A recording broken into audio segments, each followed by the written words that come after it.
Many Ram truck owners want to change their key fob settings for better security. You can easily set your Ram key fob to unlock only the driver door on the first press.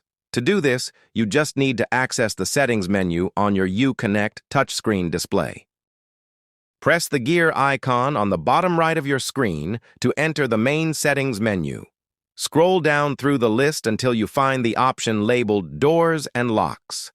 Tap on that option to open up the specific door and lock configurations for your truck. Look for the setting that says First Press of Key Fob Unlocks. You will see two options available to choose from. It will either say Driver Door or All Doors. Tap the Driver Door option to select it. A check mark will appear next to it confirming your new choice. Now, pressing the unlock button on your key fob once will only open the driver's side door. This feature keeps your other doors locked for added personal safety. If you have passengers with you, simply press the unlock button a second time within 5 seconds. That second press will unlock the rest of the passenger doors and the tailgate. You can test this by stepping outside your truck and locking the doors with the fob.